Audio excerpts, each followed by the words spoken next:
প্রিয় মুক্তিকামী ছাত্র জনতা, আমরা দেখতে পাচ্ছি যে আমাদের এই অভ্যুত্থান এবং বিপ্লবের পরেই দেশে অরাজকতা নাশকতা করছে ফ্যাসিস্ট এবং তাদের দোসররা। আমরা দেখতে পাচ্ছি যে বিভিন্ন জায়গায় এখন গোলাগুলি চলছে, মন্দিরে হামলা হচ্ছে এবং নাশকতা ও লুটপাট করছে।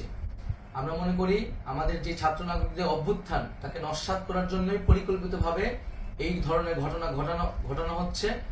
আমরা মুক্তিকামী ছাত্র জনতাকে সজাগ এবং সতর্ক থাকতে আহ্বান জানাচ্ছি এবং আমাদের যে অন্তর্বর্তীকালীন সরকার, আমরা সেই সরকারের যে প্রস্তাবনা 24 ঘন্টার সময় নিয়েছিলাম, জরুরি পরিস্থিতি মোতাবেক আমরা এখনই তার একটি রূপরেখা ঘোষণা করছি।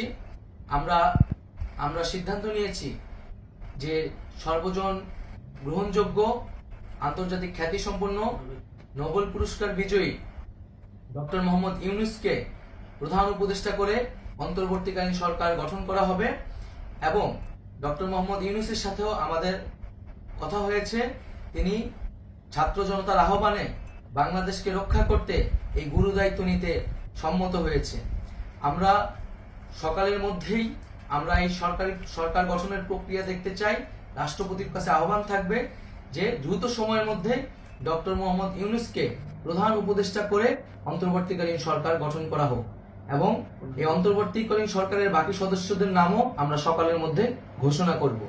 প্রিয় বন্ধুগণ, দেশে যে অরাজকতা চলছে, মানুষের জীবনের নিরাপত্তাহীনতা চলছে, সেজন্য আমরা রাষ্ট্রপতির কাছে আহ্বান জানাচ্ছি দেশে আইন শৃঙ্খলা পরিবেশ ফিরিয়ে আনার জন্য দ্রুত সময়ের মধ্যে কার্যকর ব্যবস্থা নিতে হবে এবং আইন শৃঙ্খলা বাহিনীকে সহযোগিতা করার জন্য মুক্তিকামী ছাত্র জনতাও রাজপথে থাকবে এবং অন্তর্বর্তীকালীন সরকার গঠন না হওয়া পর্যন্ত মুক্তিকামী ছাত্র জনতাকে রাজপথে থেকে তাদের যে অভ্যুত্থান, সেই অভ্যুত্থানকে রক্ষা করতে হবে।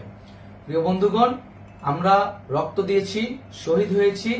আমাদের যে প্রতিশ্রুতি একটি নতুন বাংলাদেশ গঠন করার জন্য, সেটিকে আমাদের অবশ্যই বাস্তবায়ন করতে হবে এবং অবশ্যই ছাত্র জনতার প্রস্তাবিত সরকার বাদে কোনো ধরনের সরকার কিন্তু মেনে নেওয়া হবে না। আমরা বলেছি কোনো ধরনের সেনা শাসিত সরকার অথবা সেনা সমর্থিত সরকার অথবা এই ফ্যাসিস্টদের দোসরদের কোনো বিটিম সরকার কিন্তু আমরা মেনে নেব না। কোনো গণবিরোধী সরকারকে মেনে নেওয়া হবে না। ছাত্র জনতার অভ্যুত্থানকারী যে প্রস্তাবিত সরকার, অন্তর্বর্তীকালীন সরকার, যেটা আমরা সিদ্ধান্ত উপনীত হয়েছি ডক্টর মোহাম্মদ ইউনূসকে প্রধান উপদেষ্টা করে এই সরকার গঠন করা হবে, সেই সরকারকেই বাস্তবায়ন করতে হবে অবিলম্বে। আগামীকাল সকাল থেকে সকলকে আহ্বান জানাচ্ছি রাজপথে থাকার জন্য এবং আমাদের যে সাম্প্রদায়িক সম্প্রীতি এবং রাষ্ট্রীয় সম্পদ রক্ষা কমিটির ঘোষণা হয়েছে বৈষম্যবিরোধী ছাত্র আন্দোলনের নেতৃত্বে, সকল পাড়ায় পাড়ায় এলাকায় এলাকায় সেই কমিটি পাহারায় থাকবে। আমাদের সংখ্যালঘু কমিউনিটিকে আমাদের রক্ষা করতে হবে, রাষ্ট্রীয় সম্পদ এবং এই দেশকে রক্ষা করতে হবে আমাদের।